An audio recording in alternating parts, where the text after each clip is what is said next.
We're coming to you live from our Auckland Park studios. This is Prime News on SABC 3. Here are the top stories making headlines.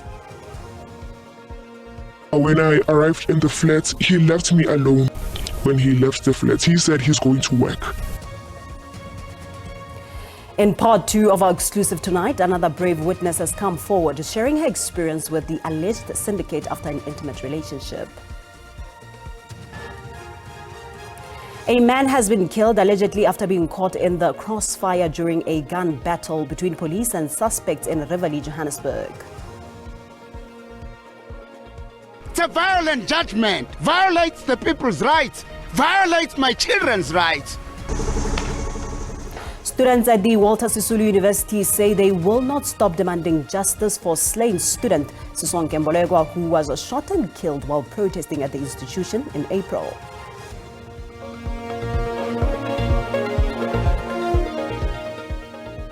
Good evening and a warm welcome to Prime News on 3. I am Paulette Nell. Thank you for joining us as we bring you the latest news updates this evening. Let's start first with this.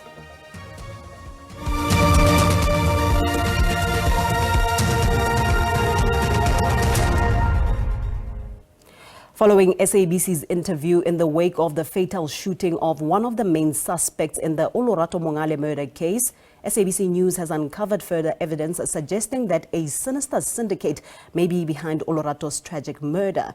New leads have identified a possible suspect, and our investigation has expanded to reveal more victims. Another brave witness has come forward, sharing her experience with the alleged syndicate after an intimate relationship. She spoke exclusively to SABC's senior reporter, Jade Pulser. To when you first met your boyfriend? Okay, the first time I met him, it was on Instagram. We spoke on Instagram and we exchanged numbers, and then he said we're gonna further our conversation on WhatsApp. He said I must come to Durban. I booked the flight, I went to Durban, he picked me, he fetched me at airport. Along the way, when we were going to his flat, we met this guy who recently died, which is Makanya. We met this guy, they pretended like this guy is renting the car and then he needs his refund. And then the guy asked me, babe, since I'm having this problem of my account, don't you have 500 rand? Would you please just transfer to this guy? I'm going to transfer you back, including your flight money. And then I said, okay, I transferred that money. We went to the flat. The flat is somewhere around Amanzimtoti. It's Abawatwet. I forgot the name, but it's inside Amanzimtoti. I don't know what he was doing. He was having many iPhones. He would take the batch of some iPhones, go with them, and he's going to be like, I'm coming back. Now, so content my iPhone. I saw the iPhones. There was a box with many iPhones. I saw the phones. Some they were brand new, some they were second hands. That's what I noticed. But he said he's planning to come to Johannesburg. When into the city, he said he wants to buy a car. Bought a car, a red Beijing from Midrand. Yes, when he bought this car from Midrand, I was there with him. He introduced the sisters, so-called sisters. He claimed that those girls were his sisters. So when he introduced these girls to me it was like, oh, this guy loves me. He probably introduced me to his family. You're dating him. Obviously, you're starting to see all these things. But at the same time, he's saying he's not involved in these things. The person that is involved, he kept on saying the person that is involved in this thing is Sabiso, his friend. Why was he comfortable to tell you what was going on? The reason he was comfortable to tell me what was going on is because he wanted to prove a point that he is innocent. He don't do this. His friends that are doing. He was trying to gain my trust. When did you realize that he was involved in crime and that they were targeting young women? I took a time. I called him privately. I told him that I want to end this relationship. He was like, baby, I'm sorry. I've got nothing to do with this. As you could see, I was with you. I got a call while I was with you. But my question was, why are you covering for whereas you see the pool of blood in the car? Johannesburg Metro Police and the South African Police Service are working together to solve the murder of 14-year-old Likhona Fose. This was heard during a visit to the family by City of Johannesburg officials today. The teenager went missing on Saturday and her mutilated body was discovered in the veld on Sunday, a few kilometers from her home in Durban Deep Rodepoort in the west of Johannesburg. City of Johannesburg officials visited teenager's grieving family to offer solidarity, compassion and support to the Fose family during this time of unimaginable loss. The former chief of the JMPD says they will prioritize police visibility in the area. We need to bring a lot of officers here. Visibility is the way to go. We can't keep on responding after a person has passed away or has died or has been killed. We need to be visible. As Child Protection Week draws to a close, the community of Soaplik in Rodepoort in the west of Johannesburg is still reeling in shock after Fose's life was unexpectedly cut short. We do not feel safe anymore. Bear in mind there are children every day walking from school. We are even scared of using e-hailing services. The government has really failed us as residents of Durban Deep. We have been seeking help because of the level of crime in this area. The family has described Fose as an obedient child. We have really lost a good one with Likhona. It would have been better if they killed me and not my child who was young. I just want to say the law must take its course. Fose's memorial service is expected to be held at Nkone Maruping Primary School in Bramfisherville in Soweto on Thursday. Lerato Makula, SABC News in Johannesburg. The wife of Jerome Lotarin, who was killed during a shootout between police and suspected illegal miners at the Zamimpilo informal settlement near Rivoli, Johannesburg last night, has called on the government to bring an end to Zamazamas. Lotarin's body was found early this morning.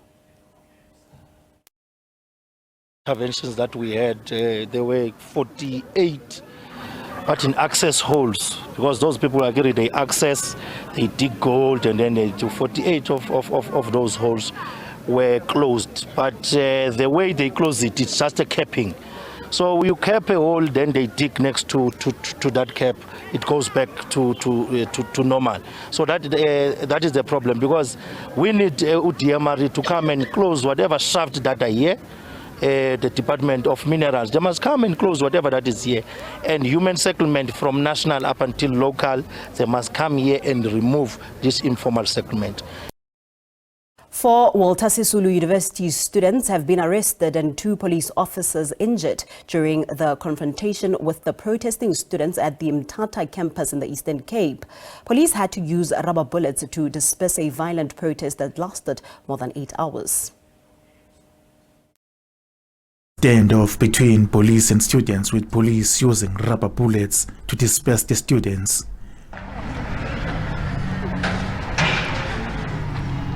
Traffic flow on the N2 was disrupted and workers prevented from entering the university. This was in retaliation to the Mthatha Magistrates Court's granting bail of 10,000 rand to the Walter Sisulu University staff member accused of fatally shooting and injuring another 2 students. The Criminal Procedure Act, it still states that could the release of this person cause lawlessness and disruption and cause, public violence. Cindy Swambolekwa, a mother to the late student Sisonke Mbolekwa, and Zintatu Funda, also a mother to the female student who was shot in the head and is still in hospital with 2 bullets stuck inside. They wanted to pledge their solidarity to the protesting students. I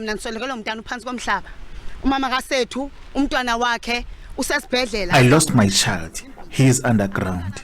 And Mamaka said her daughter is in hospital. The bullets are still stuck on her head. There are 2 bullets in there. The Abatembu King Bile Kaya Dalingebo intervened to calm down the students. We're sick and tired of judges that are bribed and taking decisions, abnormal decisions, corrupt decisions. This time around, we will not respect that stupid court of law. The arrested students are expected to appear in court soon. Kululeko Nyembezi, SABC News, Mthatha.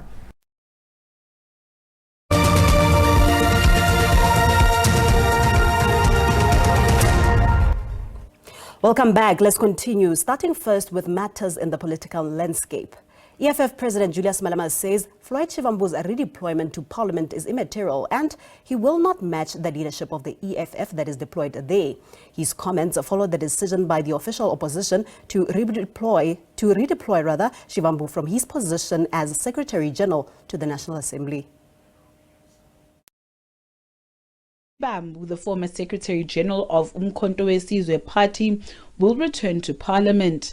But this time around, he won't be dressed in red overalls, but in the camouflage regalia of his new home, the MK Party. Parliament or soccer match or anything. I don't work with Floyd. I'm going into a Floyd. So I'm not getting involved. I am in the end. On calls by ACT President Ace Magashule for black unity, Malema is of the view that the Red Berets embody black unity, but says the slogan must not be used by parties who want to destroy the EFF. Why is this unity of black parties only directed at EFF? They never complain that the ANC doesn't want to unite with them. They never complain that PA doesn't want to unite with them. Every time, EFF. We are not going to allow that. You can see it's not black unity. This is an agenda to destroy the EFF. Malema paid tribute to the late Chwenya Haye, who some knew for his role as Kobrizi in a telenovela. Presley has been a very good actor and then put South Africa on an international map. When Tsotsi won an award internationally. That's where many of us started to appreciate that we've got a talent in our country. Chwenya Haye will be laid to rest in Acacia, north of Pretoria, on Saturday. Natasha Piri, SABC News, Pretoria. Recently, the EFF leader vowed that his party and the MK party would not unite, but he will now have to work with Floyd Shivambu in Parliament in the Progressive Caucus. Malema has said that the EFF and the MK party would not join forces anytime soon, as the EFF would be betrayed by the MK party under former President Zuma. However, now Malema will see his former Deputy President Floyd Shivambu as an MKP Member of Parliament after he was removed from his position as Secretary General of the MK party. We will never unite with Zuma, who wants to kill the EFF. We will never unite with MK, that exists to destroy the EFF. We are not friends to the enemies of the EFF. Whether Trump says the same thing about the two of us, we don't care. EFF members and supporters have been in a jovial mood since the removal of Shivambu as the MKP Secretary General. Don't worry about leaders of black political parties that say they do not want unity with MK. We are going to unite voters underneath them and leave them alone as leaders. On his social media accounts, Shivambu has defended his move to the MK party as a sound decision, despite being publicly humiliated by his removal as Secretary General, and amongst attacks and jokes aimed at him by members and leaders of the economic freedom fighters. Samkele Masego, SABC News, Johannesburg. Former Free State Premier Ace Magashule has accused the state of using apartheid tactics in how it is conducting the asbestos case in the Free State High Court. This follows today's postponement by granted by Judge Philip Lobser upon the prosecution's request in the 255 million rand asbestos roof removal corruption case. State prosecutor requested a postponement until next week Friday for an opportunity to get the transcript of the judgment and study it for their intended application for leave to appeal. Case number 17 forms an integral part of the case against the bigger case. So if we win such an appeal, then she can be added again. The much agitated Magashule stood up in court to protest the request of a postponement. We don't have rights, because now and then, even if you meet next year, it's going to be another postponement. They said they are ready. Out in the public, it's us wasting time. Yes. And it's costly for us. Magashule still maintains that the case is politically motivated and the state is going to be embarrassed when he takes the stand. Meanwhile, the NPA says the judgment has far-reaching implications, especially on the matter of extradition applications the NPA has made. Importantly is the fact that there is an appetite to appeal the judgment because of its far-reaching implications in respect of a lot of extradition applications that we've made, and given the fact that the state believes that there is evidence that implicates Ms. Cholota and therefore would want to see her stand trial. Kamagelo Siekwi, SABC News, Bloemfontein.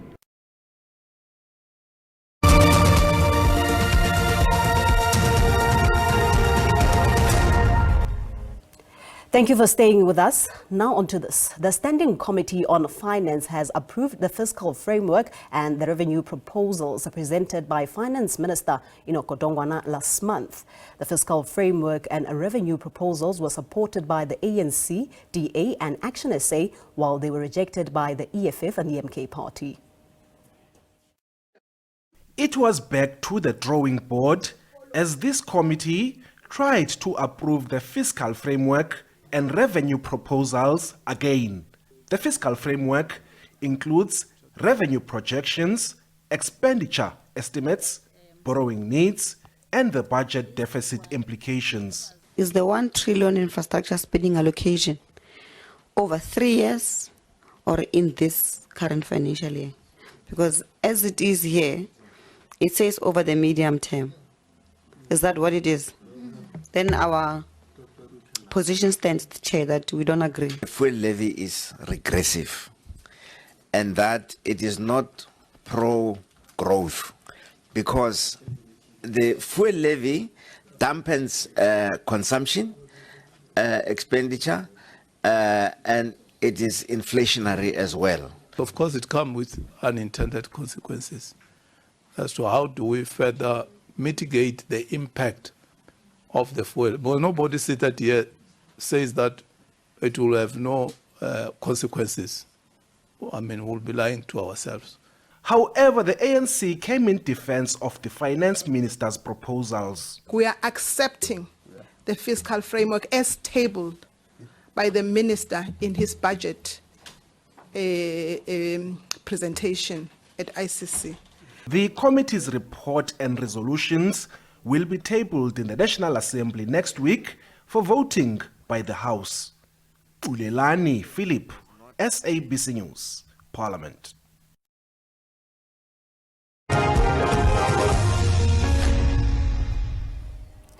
Participation in rugby by girls at school level in South Africa has increased significantly, growing between 15% and 20% from 2023 to 2024. It bodes well for the future of the national side, who will be in action at the upcoming Rugby Women's Cup in Madagascar.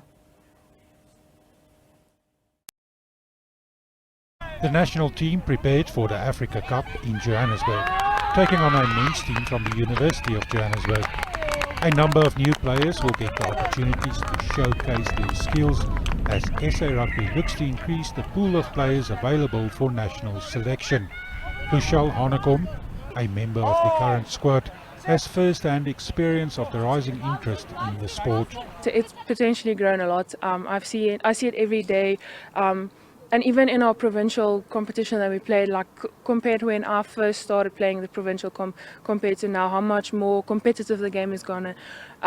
It's not just you jog onto the field and you know you're going to win the game. You actually really have to put in the shoulder and fight every single minute of the game. Assistant coach Franzel September says winning the upcoming tournament and building towards the Women's World Cup in England go hand in hand.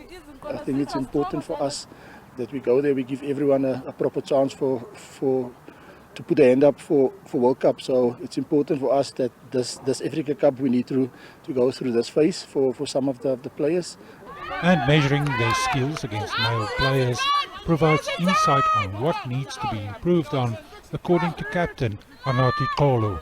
We have to constantly be awake all the time. Defense-wise, you have to be awake, you have to fold, you have to be alert all the time. The team's first match at the Rugby Africa Cup in Madagascar is against Uganda this coming Saturday. Harry Olivier, SABC News, Johannesburg. Well, with that, it's now time to see what the weather has in store for us. Stay tuned.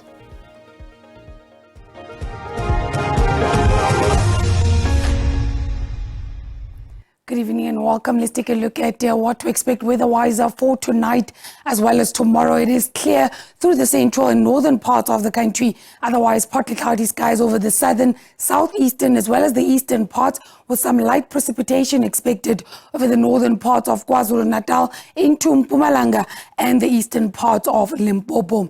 Now, tomorrow we do start off with early morning fog patches in places along the escarpment of the Eastern Cape and over the western parts of the Northern Cape.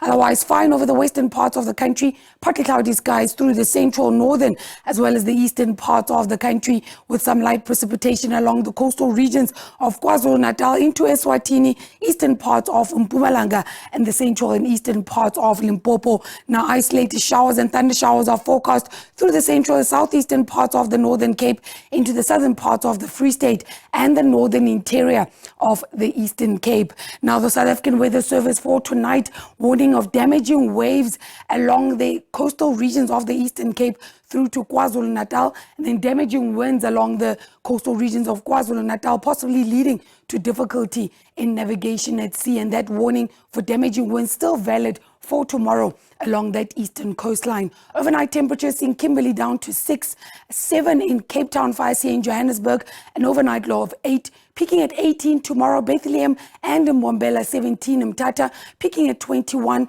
Kimberley expecting a maximum of 23. That's your weather. Do stay tuned to SABC News.